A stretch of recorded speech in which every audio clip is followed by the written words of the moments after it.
राधे राधे दोस्तों। और मेरे चैनल XYZ कहानी में आपका एक बार फिर से हार्दिक स्वागत है। और देखिए, आज मैं आपके लिए जो कहानी लेकर के आया हूँ बहुत ही अच्छी एक हॉरर कहानी है। तो देखिए, ये कहानी एक सच्ची घटना पर आधारित है, क्योंकि ऐसी घटनाएं अक्सर कभी कभी किन्हीं व्यक्तियों के साथ में हो जाया करती हैं। एक छोटे से गांव से रमेश नाम का एक गरीब किसान का लड़का रहता था और पढ़ाई में वो बहुत ही होशियार था। एक दिन उसके पिताजी ने बोला कि तुमसे आगे की पढ़ाई पूरी करो, इसलिए वो लड़का शहर के लिए रवाना हो गया। और वहाँ पहुँच कर के उसने अपने मित्र सुरेश को बोला कि यार, मेरे लिए एक मकान ढूंढ दे जहाँ रहकर मैं पढ़ाई करता रहूँ और कोई छोटा मोटा पार्ट टाइम जॉब भी कर सकूं। सुरेश कल ही एक मकान ढूंढने चलेंगे। अगले दिन वो दोनों 10 बजे मकान ढूंढने के लिए निकल पड़े। अब सुबह से लेकर शाम हो गई, लेकिन उनको मकान नहीं मिला। अगले दिन सुबह पास में एक अंकल रहते थे, तो उन्होंने बताया कि एक शहर से बाहर एक मकान है, लेकिन वो जब से मकान बना है उसमें कोई रहने के लिए नहीं आया। वो मकान खाली पड़ा है और वीराने में है। रमेश और सुरेश ने दोनों ने एक साथ बोला कि उस मकान की चाबी कहाँ है, उसका मालिक कहाँ रहता है। तो अंकल ने बताया कि मकान तो दिल्ली में ही है और मकान मालिक भी दिल्ली में ही है, लेकिन मकान दिल्ली से थोड़ा सा दूर है और वीराने में एक मकान, वह जो मकान है वो दिल्ली से दूर है। इस वजह से उस मकान में काफ़ी समय से कोई नहीं रह रहा है, वो खाली पड़ा हुआ है। तो रमेश ने सुरेश को बोला कि हम मकान मालिक से बात कर लेते हैं। सुरेश बोला ठीक है। वो दोनों अंकल से एड्रेस लेकर के मकान मालिक के पास गए और वहां पहुंच करके उन्होंने अपना परिचय दिया और मकान को किराए पर लेने की इच्छा जाहिर की। अब सुरेंद्र सिंह जी उस मकान के मालिक थे। उन्होंने बोला कि पूरा मकान किराए पर लेना है या एक कमरा। रमेश बोला कि मैं अकेला रहूँगा, आप उस मकान में एक कमरा, किचन और लेट बाथ मुझे किराए पर दे दीजिए। सुरेंद्र सिंह जी बोले कि उसमें 3 कमरे हैं, 2 आगे एक पीछे की तरफ है, वही लेट बाथ है। तो रमेश बोला कि किराया कितना होगा मकान का। मालिक ने कहा कि 2000 रुपये महीना, पानी बिजली अलग होगा। सुरेश बोला कि अंकल किराया कम करो, थोड़ा मकान जो है शहर से दूर भी है और वीरान भी है। काफ़ी मशक्क़त के बाद मकान मालिक ने किराए में जो है 500 रुपये कम कर दिए और पानी का बिल भी माफ़ कर दिया। रमेश और सुरेश ने बोला कि अंकल मकान दिखा दो। वे सभी मकान देखने के लिए चल दिए। दिल्ली से 3 किलोमीटर आगे नई कॉलोनी में उसका शिलान्यास हुआ था। वहाँ कोने में एक सुंदर सा मकान था। उसके पीछे की तरफ लगभग 500 मीटर आगे मुस्लिम कब्रिस्तान था। सुरेश बोला कि रमेश देख ले, डर तो नहीं जाएगा रात को। रमेश बोला नहीं यार, इसमें डर कैसा। मकान मालिक दोनों को मकान दिखाने लग गए और आगे के दोनों कमरे दिखाए। बरामदे में किचन था और पीछे की तरफ एक कमरा और उसके सामने ही एक लेट बाथ था। शाम होने को आ गई थी। मकान मालिक बोला कि बताइए मकान आपको पसंद आया या नहीं। रमेश बोला कि मकान तो ठीक है। मकान मालिक ने से वो दोनों बोले कि कल हम यहाँ पर शिफ्ट हो जाएंगे। मकान मालिक बोला ठीक है, तो लीजिए चाबी। मकान मालिक ने दोनों को जो वहाँ से चाबी देकर के वापस चल आ गए।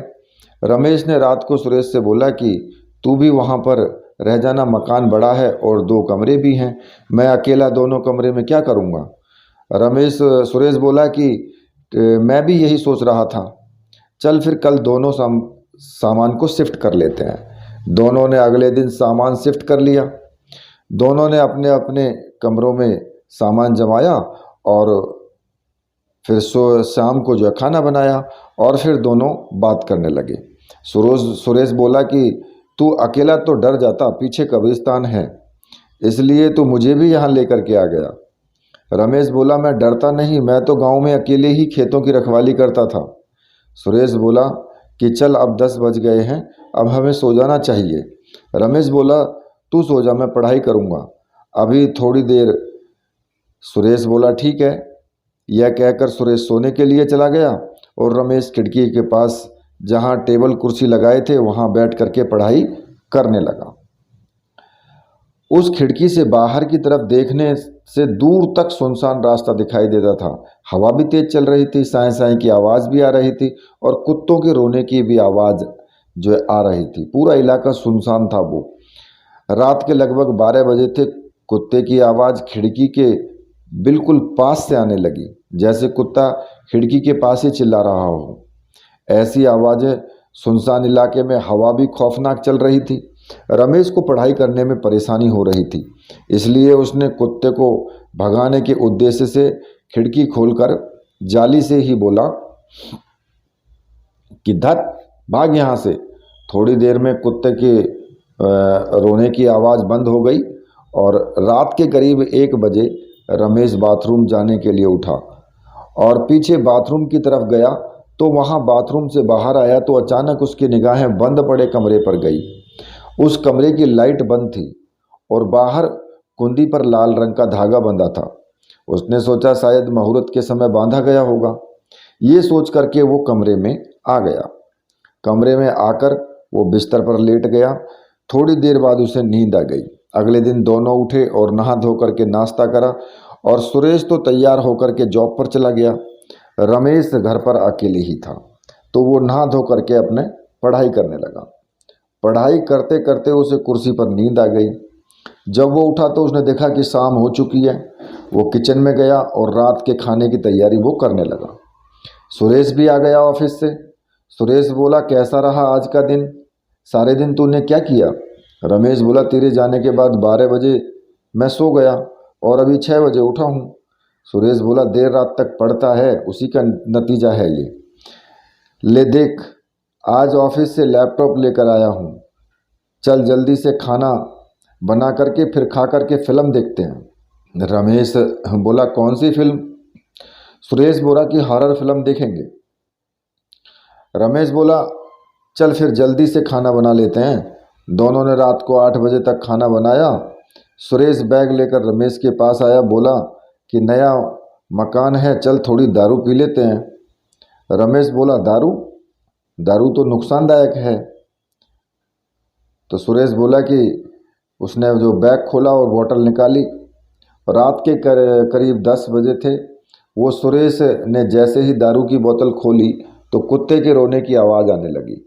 रमेश बोला, ये कुत्ता भी ना रात दिन परेशान करता रहता है। अब फिर सुरेश बोला, अरे उसे चिल्लाने दे, तू क्यों परेशान हो रहा है? रमेश बोला, नहीं यार, कुत्ते का रोना अपशगुन होता है। सुरेश बोला, तू और तेरा अंधविश्वास, चल अब पैक बना। रमेश बोला, ठीक है, मत मान। और फिर उसने पैक बनाने के लिए जैसे ही गिलास उठाया तो पीछे से बाथरूम के दरवाजे के बंद होने की तेज़ आवाज़ आई, धम से, जैसे किसी ने गुस्से में दरवाज़ा बंद करा हो। सुरेश एकदम से चौंक गया। रमेश बोला, अरे तू तो डरपोक है। सुरेश बोला, 1-2 पैक अंदर जाने दे, फिर देखना मेरी हिम्मत। रमेश ने पैक बनाया और दोनों दारू पीने लगे। तभी सुरेश बोला, रमेश तुझे कुछ सुनाई दे रहा है? रमेश बोला, क्या? सुरेश बोला कि छत पर किसी के चलने की आवाज़ आ रही है। रमेश बोला, तुझे चढ़ गई है? सुरेश बोला, नहीं यार, आवाज़ आ रही है, सुन देख, जैसे कोई सीढ़ियों से नीचे आ रहा हो, सुन तो अच्छे से। रमेश बोला देख करके कि आ जा, तू तो हिम्मत वाला है। सुरेश बोला, नहीं भाई, मैं नहीं जाऊंगा। रमेश बोला, तू यहाँ रुक जा, मैं जाता हूँ। सुरेश बोला, अकेले नहीं रहूँगा मैं यहाँ। रमेश बोला कि तू भी चल, फिर दोनों सीढ़ियों पर साथ ऊपर चलते हैं। और सुरेश एकदम से किसी चीज़ से टकराया और सीढ़ियों से नीचे गिर गया। रमेश ने उसको उठाया और बोला, चढ़ गई है क्या तेरे को? और हंसने लगा। सुरेश बोला, नहीं यार, यहाँ कोई था साया जैसा जिससे मैं टकराया था। रमेश बोला, कोई साया वाया नहीं है यहाँ, चढ़ गई है तुझे, अब चल। रमेश और सुरेश दोनों छत पर गए। वहाँ कोई नहीं था। तेज़ हवाएं चल रही थी, पेड़ हिल रहे थे, साए साए की आवाज़ हो रही थी। सुरेश ने मकान के पीछे की तरफ देखा तो ऐसा लगा जैसे वहाँ कोई है। उसने रमेश को बोला कि इधर आ जल्दी से, और वो देख। वो तुरंत रमेश के बताए हुए पेड़ की तरफ वो इशारा करके उस देखने लगा। सुरेश ने हकलाते हुए बोला कि देख यार, वो काला साया इधर ही देख रहा है, देख उसकी आंखें चमक रही हैं। रमेश ने ध्यान से देखा तो वहाँ एक बिल्ली खड़ी बैठी थी। रमेश मजाक के अंदाज में बोला कि हाँ यार, भाग ले, ये तो कोई चुड़ैल है। सुरेश भागने लगा तो रमेश बोला, अबे डरपोक, वो बिल्ली है। सुरेश ने ध्यान से देखा तो वास्तव में वो बिल्ली थी। रमेश और सुरेश सीढ़ियों से नीचे आ गए। रमेश बोला, अब 11 बज गए हैं, खाना खा ले, फिल्म कल देखेंगे। सुरेश बोला, मैं बाथरूम करके आता हूँ, फिर खाना खाएंगे। और सुरेश बाथरूम करने चला जाता है। रमेश बर्तन समेटने लगता है, तभी रमेश की चिल्लाने की आवाज़ आती है रमेश को, ये क्या। और रमेश जो है जल्दी से उठ करके जाता है। रमेश तुरंत बाथरूम की तरफ जाता है और सुरेश से बोलता है कि क्या हुआ, चिल्ला क्यों रहा है। सुरेश बोलता है कि देख, टॉयलेट सीट पर कौन बैठा है। रमेश बोला कि कौन बैठा है, मुझे तो कोई दिखाई नहीं दे रहा। सुरेश बोला, अच्छा कोई नहीं है, सब ठीक है। रमेश रमेश बोला, तुझे ज़्यादा चढ़ गई है। सुरेश बोला, नहीं यार, मुझे ऐसा महसूस हुआ था कि सीट पर कोई बैठा है। रमेश बोला, चल रात बहुत हो गई है, अब सो जाते हैं। सुरेश बोला कि हाँ चल ठीक है। दोनों कमरे में जा कर के सो जाते हैं। अगली सुबह सुरेश जॉब के लिए निकल जाता है। घर पर रोजाना की तरह रमेश डेली रूटीन के काम करके खिड़की के पास बैठ कर के पढ़ाई कर रहा था। अचानक पीछे से उसे ऐसा लगा कि पीछे से कोई निकल करके गया है, उसके बाहर की तरफ गया हो। उसने पीछे मुड़ करके देखा तो वहाँ पर कोई नहीं था। उसने सोचा कि शायद मेरा भ्रम होगा। ये सोच करके वो वापस पढ़ने बैठ गया। करीब शाम के 4 बजे दरवाजे पर दस्तक हुई। ठक ठक की आवाज़ हुई। रमेश बोला कि कौन है। बाहर से आवाज़ नहीं आई। रमेश उठा और दरवाज़ा खुला, लेकिन बाहर कोई नहीं था। उसने दरवाज़ा बंद करा और वापस पढ़ने बैठ गया। थोड़ी देर बाद गेट पर फिर दस्तक हुई। सुरेश बोला कि मैं हूँ भाई, खोल दे दरवाज़ा। रमेश बोला, आ रहा हूँ, रुक। रमेश दरवाज़ा खोलता है। सुरेश कहता है कि आज का दिन कैसा रहा। रमेश बोला, ठीक है यार। सुरेश ने कहा, भाई मैं 2 दिन के लिए जयपुर जा रहा हूँ, अगर तुझे भी चलना है तो कपड़े पैक कर ले। रमेश बोला, नहीं यार, एग्ज़ाम नज़दीक है, मैं पढ़ाई करूँगा, तू अकेला चला जा। सुरेश बोला, ठीक है, जैसी तेरी मर्जी। सुरेश तैयार होकर के निकल जाता है। रमेश घर पर अकेला था तो उसने रात को खाना बनाया और खाना खाकर वो पढ़ाई करने बैठ गया। रात के करीब 12 बजे होंगे, तभी कुत्तों के भौंकने की आवाज़। रमेश ने खिड़की से कुत्तों को भगाया। कुत्ता थोड़ा सा आगे जा कर के और खिड़की की तरफ मुंह करके भौंकने लगा।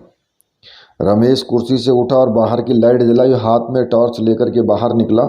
उसने कुत्ते को भगाने के लिए उसके पीछे भागा।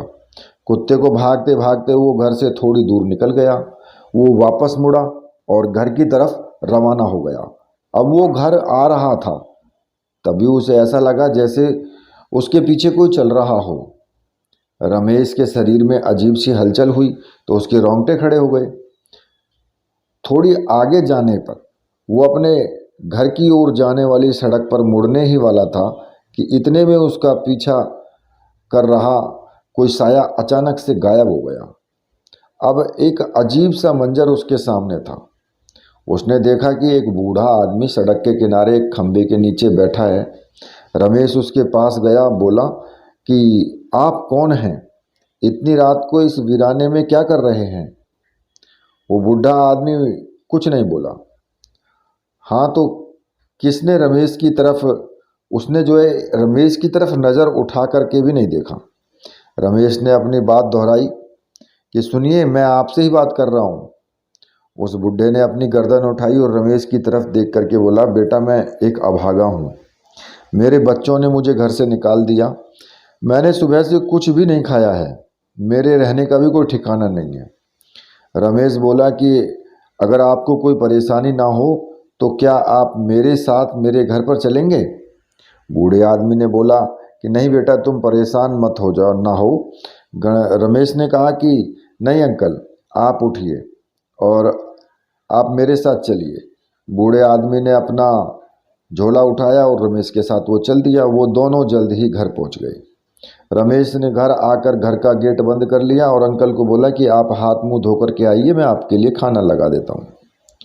अब बूढ़ा आदमी बाथरूम की तरफ गया। उसने अपने हाथ पैर धोए और कमरे की तरफ आ गया।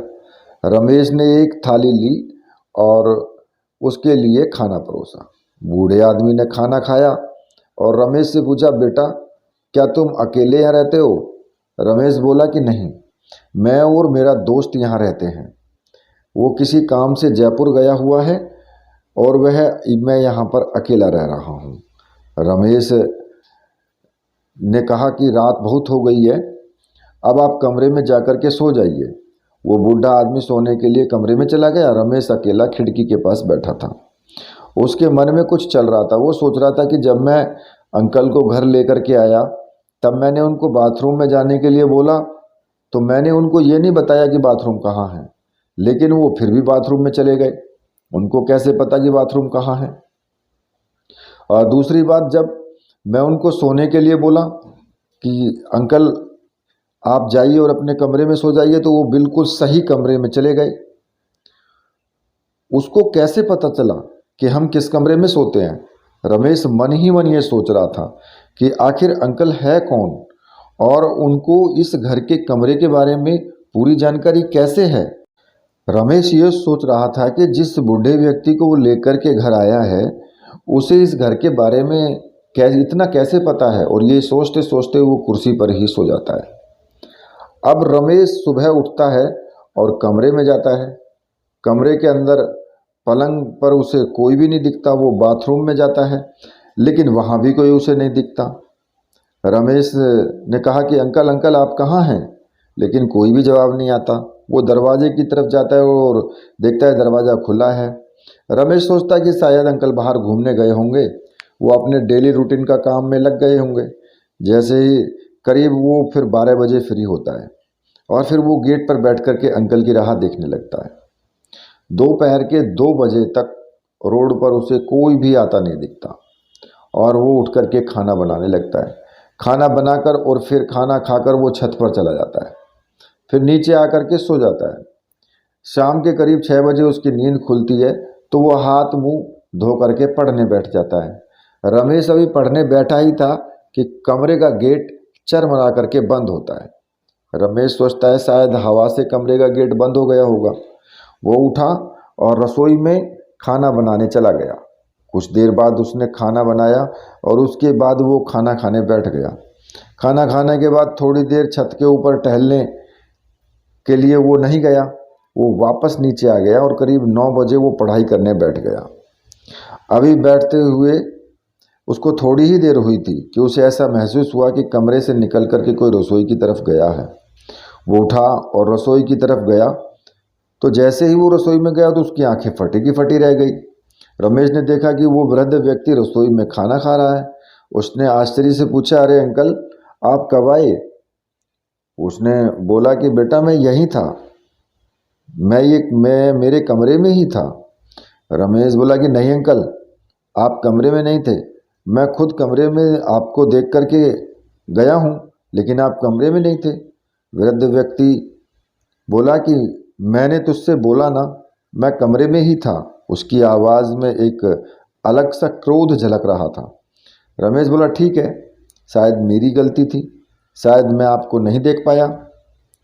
वो वृद्ध व्यक्ति कुछ नहीं बोला। रमेश रसोई से निकल कर के बरामदे में पड़ी कुर्सी पर बैठ गया और पढ़ने लगा। रात के करीब 12 बजे रमेश को ऐसा लगा जैसे छत के ऊपर कोई घूम रहा है। रमेश बोला कि कौन है ऊपर? अंकल आप हो? ऊपर से कोई जवाब नहीं आया। रमेश ने मन में सोचा कि शायद अंकल ही होंगे, वापस पढ़ने बैठ गया वो। रात अधिक हो गई और जब नींद सताने लगी तो वो सोने के लिए कमरे में चला गया। वहाँ जाकर देखता है कि अंकल सो रहे हैं। उसने उन्हें बिना डिस्टर्ब किए उनकी बगल में जाकर के वो सो गया। सुबह के 6 बजे अलार्म बजा। उसने बगल में देखा कि अंकल नहीं है। वो बाथरूम गया लेकिन वहाँ भी अंकल नहीं थे। छत पर गया लेकिन छत पर भी अंकल उसे नहीं दिखाई दिए। दरवाज़ा अंदर से बंद था। वो सोच रहा था कि आखिर वो वृद्ध आदमी गया तो गया कहाँ। थोड़ी देर बाद दरवाजे पर दस्तक हुई। रमेश ने पूछा, कौन है? आवाज़ आई, रमेश भाई मैं हूँ, दरवाज़ा खोलो। रमेश ने कहा कि कौन मैं, नाम बताओ। सुरेश बोला, अरे यार मैं सुरेश हूँ, दरवाज़ा खोल। रमेश ने, अच्छा तू है, मैं तो डर ही गया था। सुरेश बोला, सारी बातें दरवाजे पर ही कर लेगा या दरवाज़ा भी खोलेगा? रमेश बोला, रुक रुक मैं दरवाज़ा खोलता हूँ। उसके बाद रमेश ने दरवाज़ा खोला और रमेश बोला कि कैसी रही तेरी ट्रिप? सुरेश बोला, अच्छी रही। जयपुर में हवा महल घूमा, नाहरगढ़ गया और कई मंदिर भी मैंने वहाँ पर देखे और मैं तेरे लिए प्रसाद भी लेकर के आया हूँ। रमेश कहने लगा कि अच्छा तो ला प्रसाद दे। सुरेश बोला, मुझे प्रसाद दे। देता हूँ और उससे पूछता है कि आज मेरे शेर को दरवाज़ा खोलने में इतना लेट कैसे हो गया? रमेश बोला, कुछ नहीं यार, 2 दिन से एक बूढ़ा आदमी अपने घर में रह रहा है। सुरेश ने कहा, आश्चर्य से पूछा कि एक बूढ़ा आदमी और अपने घर में? तू कैसे जानता है उसे, कहाँ से आया है? रमेश बोला, सब बता दूंगा, पहले तो हाथ मुंह धो ले और कुछ खाना खा ले। सुरेश हाथ मुंह धो करके खाना खाने बैठ जाता है। सुरेश बोला कि अब बता क्या बात है। रमेश ने उसे सारी बातें बता दी। सुरेश ने कहा कि अरे भाई, मुझे दिल्ली का पता नहीं है, तुझे क्या हो सकता है यहाँ पर? वो इंसान ना हो, वो नर पिशाच हो। ऐसे पिशाच इंसानी रूप लेकर के ही आते हैं। रमेश बोला कि नहीं यार, वो इंसान ही है। सुरेश बोला, आज देख लेते हैं तेरे उस इंसान को भी। बातें करते करते बहुत समय हो गया। उन्हें पता ही नहीं चला कि रात के कब 8 बज गए। रमेश बोलता है कि सुरेश भाई आप खाना बना लेते हैं। सुरेश ने कहा, ठीक है चल भाई खाना बना लेते हैं। अब सुरेश और रमेश दोनों खाना बना लेते हैं। उसके बाद सुरेश बोलता है कि आप थोड़ी वाइन लेगा? रमेश बोलता है कि ठीक है भाई, एक पैग बना ले। सुरेश पैग बनाता है। जैसे ही वो दोनों पैग उठाते हैं, सुरेश को ऐसा महसूस होता है कि कमरे से निकलकर कोई रसोई की तरफ गया। सुरेश हंसते हुए बोलता है कि ले आ गए तेरे अंकल। रमेश बोला, शायद तू सही कह रहा है। सुरेश बोलता है कि चल छोड़ उस बुड्ढे को, अपन तो दारू पीते हैं, और दोनों दारू पीने लग जाते हैं। थोड़ी देर बाद उन्हें बर्तन गिरने की आवाज़ आती है। रमेश उठकर रसोई की तरफ जाता है। रमेश देखता है कि वो बूढ़ा आदमी उनकी तरफ पीट करके खड़ा हुआ था। रमेश बोला, अंकल आज खाने को कुछ भी नहीं है, आप घर पर नहीं थे तो मुझे लगा कि आप चले गए, इसलिए मैंने आपके लिए खाना नहीं बनाया। वो आदमी चिल्लाकर बोला, मेरे लिए खाना नहीं बनाया? क्यों नहीं बनाया? तुझे इस घर में रहना है कि नहीं?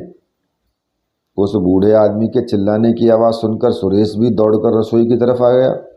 सुरेश बोलता है कि अरे अंकल, हम क्या तेरे नौकर लग रहे हैं जो तुझे रोज़ रोज़ खाना बना करके देंगे? और घर से निकलने की धमकी किसको देता है? कौन है बे तू? पहले यह बता, तू आता कैसे जाता कैसे है? वो वृद्ध आदमी कुछ नहीं बोलता। सुरेश उसके पास जाता है और उसके कंधे पर हाथ रखता है। सुरेश बोला, मैं तुझे ही पहले ही कह रहा हूँ, सुनाई दे रहा है कि नहीं सुनाई दे रहा है? मेरी तरफ देख। अब वृद्ध व्यक्ति जैसे ही पीछे घूमता है, उसे देख करके सुरेश के पैरों तले की जमीन खिसक जाती है। ऐसा क्या देख लिया उसने कि वो इतना अधिक डर गया। उस आदमी का चेहरा इतना अधिक डरावना था कि उसका चेहरा एकदम लाल था, मानो जैसे खून की होली खेल करके आया हो। आंखें तो मानो थी ही नहीं, एक खौफनाक दरिंदा दिखाई पड़ रहा था। सुरेश की हालत ऐसी हो गई मानो जैसे उसको काटो तो खून नहीं। उसे देख करके वो बहुत ज़्यादा डर गया, एकदम पीछे की तरफ हो गया। वो रमेश को बोलता है कि देख देख इसको देख। जैसे ही सुरेश उस आदमी के सामने से हटा तो रमेश बोला, क्या देखूं? सुरेश दौड़कर कमरे की तरफ चला गया और बोला उसको कि बुढ़े इंसान को देख। रमेश बोलता है, देख ही तो रहा हूँ, तू ऐसे क्यों डर कर भाग रहा है, जैसे तूने कोई भूत देख लिया हो। सुरेश बोला, वो भूत ही है। रमेश बोला कि क्या बोल रहा है यार? सुरेश, वही जो तू सुन रहा है। रमेश रसोई से उस बुढ़े को पकड़ करके लेकर के आता है और सुरेश के सामने खड़ा करता है, बोलता है कि देख यह है भूत। सुरेश जब उस आदमी को देखता है तो वो नॉर्मल आदमी की तरह दिखाई देता है। सुरेश मन में सोचता है कि जब मैंने इस आदमी को पहले देखा था तब तो ये बहुत डरावना दिख रहा था, ऐसा कैसे हो गया? शायद मैंने ज़्यादा दारू पी ली है, तभी मुझे अजीब अजीब दिखाई दे रहा है। रमेश बोलता है सुरेश भाई तुमने दारू फिर चढ़ गई है तुमको। वह बुढ़ा आदमी सुरेश को देख करके हल्के से मुस्कुराता है। उसकी मुस्कुराहट में एक अजीब सी दहशत होती है। रमेश बोला कि कल अंकल आप रुकिए, मैं आपके लिए कुछ चावल बना करके देता हूँ। रमेश सुरेश और वृद्ध आदमी को छोड़ करके रसोई में खाना बनाने चला जाता है। सुरेश उस आदमी को एकटक देखता रहता है और वो वृद्ध आदमी भी उसे देखता रहता है। वो वृद्ध आदमी बोलता है कि जो तुमने देखा वो तुम्हारा भ्रम नहीं था, वो मेरी असलियत है। अब ये सुन करके सुरेश बहुत डर जाता है और वो रमेश के पास दौड़ करके रसोई में चला जाता है। रमेश बोलता है कि अब क्या हो गया, अब क्या वापस फिर से भूत देख लिया तूने? सुरेश बोलता है नहीं यार, मैं तो तेरी हेल्प करने आ गया था। वो दोनों खाना बनाते हैं और कुछ बूढ़े आदमी को खाने पर वो परोसते हैं। जब वो बूढ़ा आदमी खाना खा लेता है उसके बाद वो बोलता है कि अब मैं सोने जा रहा हूँ। रमेश बोला कि सुरेश से बोलता है रमेश कि सुरेश भाई अब तुम भी सो जाओ। सुरेश घबराता घबराया हुआ सा रमेश को बोलता है कि नहीं भाई, आज मैं तेरे पास ही बरामदे में सोऊंगा। रमेश बोलता है कि मैं बरामदे में कहाँ सोता हूँ, मैं तो कमरे में अंकल के पास ही सोता हूँ, तो तू भी उन्हीं के पास सो जा। मैं जब सोने आऊँगा तो नीचे चटाई बिछा करके सो जाऊँगा। सुरेश बोलता है कि नहीं भाई, मैं तो यहीं सोऊंगा। रमेश बोलता है कि ठीक है, जैसी तेरी मर्जी। रमेश रोज की तरह पढ़ाई करके करीब 2 बजे लाइट बंद करके सोने चला जाता है। अचानक रात को सुरेश की नींद खुलती है और उसने घड़ी में 3 बज रहे होते हैं। वो देखता है कि कमरे का पर्दा बहुत तेजी से हिल रहा है। सुरेश खड़ा होता है और तेजी से लाइट जलाता है और देखता है कि वहाँ पर कोई नहीं है। तभी उसे महसूस होता है कि जैसे कोई पीछे खिड़की पर खड़ा है। वो तुरंत ही पीछे पलट कर देखता है लेकिन खिड़की पर कोई नहीं होता। खिड़की के बाहर एकदम अंधेरा होता है। सुरेश को प्यास भी लग रही थी, इसी कारण वो पानी पीने के लिए रसोई में जाता है। जैसे ही वो रसोई में जाता है तो वो देखता है कि वो बुढ़ा आदमी रसोई में खड़ा है। सुरेश बोलता है कि अंकल आप भी पानी पीने आए हैं? वो बुढ़ा आदमी कुछ नहीं बोलता और सीधा छत के ऊपर चला जाता है। सुरेश दौड़कर रमेश के पास आ जाता है, बोलता है कि रमेश भाई उठो। रमेश उठता है, बोलता है इतना क्यों चिल्ला रहा है, तभी अभी अंकल जाग जाएंगे ना। सुरेश बोलता है अंकल तो कमरे में है ही नहीं। रमेश जब बेड पर देखता है तो अंकल वहाँ नहीं थे। रमेश बोला कि अरे यार वो गए कहाँ, बाथरूम में या फिर रसोई में पानी पीने गए होंगे। सुरेश बोला नहीं यार, वो रसोई में नहीं है, वो छत के ऊपर गए हैं। रमेश बोला कि छत के ऊपर इस टाइम, चलो देखते हैं। सुरेश और रमेश छत के ऊपर टॉर्च लेकर के जाते हैं। वो देखते हैं कि छत पर कोई नहीं था, चारों तरफ अंधेरा दिखाई दे रहा था। सुरेश छत के कोने कोने को देखता है लेकिन वो बूढ़ा आदमी उसे कहीं नहीं दिखता। सुरेश सोचता है कि आखिर वो बूढ़ा आदमी गया तो गया कहाँ। रमेश ने कहा कि तूने सही से देखा था, अंकल छत के ऊपर ही आए थे। सुरेश बोला कि हाँ भाई, वो छत के ऊपर ही आए थे। अगर वह छत के ऊपर आए थे तो गए कहाँ। सुरेश टॉर्च से छत से नीचे की तरफ देखता है और जो वो देखता है उसके होश उड़ जाते हैं। उस बूढ़े व्यक्ति की गर्दन हवा में उड़ रही थी और उसका धड़ खिड़की में फंसा हुआ था। वो बहुत डर जाता है। वो चिल्लाकर बोलता है कि रमेश इधर देख। जब रमेश वो नीचे की तरफ देखता है तो यह मंजर देख करके उसके भी पैरों के तले की ज़मीन खिसक जाती है। अरे अंकल को ये क्या हो गया। सुरेश बोलता है कि अंकल गया भाड़ में, तू एक भूत को घर ले आया है। वो दोनों डर के मारे छत से नीचे आकर के जिस कमरे में ताला लगा था उस ताले को तोड़कर उसी कमरे में आ जाते हैं और कमरा अंदर से बंद कर लेते हैं। उनके कमरे के बाहर कुर्सियों के खिसकने की आवाज़ आ रही थी, बर्तनों के गिरने की आवाज़ आ रही थी उनको एक भयानक चीख भी सुनाई दे रही थी। वो डर के मारे एक दूसरे से चिपक जाते हैं और भगवान को याद करने लगते हैं। बाहर की तरफ से दरवाज़ा खटकने की आवाज़ आती है, लेकिन वो दोनों दरवाज़ा नहीं खोलते। बाहर से आवाज़ आती है कि तुम दोनों दरवाज़ा खोल दो, नहीं तो मैं बिना दरवाज़ा खुले भी अंदर आ सकता हूँ। रमेश हिम्मत करके बोला कि अगर तुझमें हिम्मत है तो अंदर आ जा। शायद तुझे पता नहीं, जहाँ भगवान का वास होता है वहाँ भूतों का निवास नहीं होता। सुरेश जब पीछे मुड़कर देखता है तो वह कमरा भगवान की मूर्तियों और फोटो से भरा हुआ था। रमेश बोलता है, तू कौन है और तू हमें मारना क्यों चाहता है? मैं एक इंसान होने के नाते मैंने तेरी सहायता की। तुझे बुरा इंसान समझकर अच्छा इंसान समझ करके मैं घर लेकर के आया और तुझे खाना भी दिया, और तू हमें ही मारने पर उतारू हो रहा है। सुरेश मन ही मन सोचता है, यह रमेश तो एक ना एक दिन मुझे मरवा कर ही मानेगा। कुछ देर तक बाहर से कोई आवाज़ नहीं आती, एकदम शांत हो जाता है। सुरेश हाथ में गंदी घड़ी में जब समय देखता है तो घड़ी में सुबह के 5 बज रहे होते हैं। सुरेश बोलता है कि शायद वो चला गया। रमेश बोलता है कि मुझे भी यही लगता है, चल हम दरवाज़ा खोलते हैं। वो दोनों जब दरवाज़ा खोलते हैं तो घर की हालत देखकर उनके मन में एक ही विचार आता है कि आज ही हम घर खाली कर देना चाहिए हमें।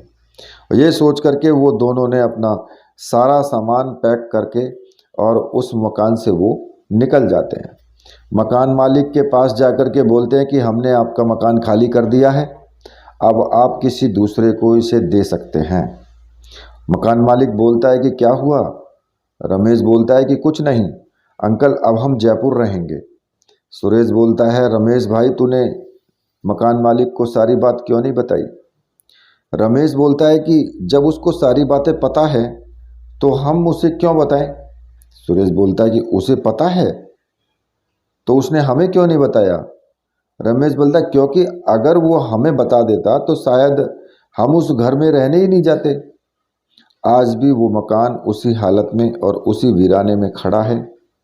रमेश और सुरेश अब दोनों जयपुर में रहते हैं। तो देखिए, ऐसा कभी कभी होता है, कहीं कहीं इस प्रकार की वारदातें हो जाती हैं कि भाई ऐसा कोई मकान होता है जहाँ पर किसी भूत प्रेत का साया होता है। और ये एक सत्य घटना है, क्योंकि इसमें कोई ज़्यादा बढ़ा चढ़ा करके नहीं है, ये एक नॉर्मल सत्य घटना है जितना हुआ था उनके साथ में। ठीक है, फिर इसी के साथ अब मैं वीडियो को यहीं पर समाप्त करता हूँ। मेरे साथ बोलिए राधे राधे।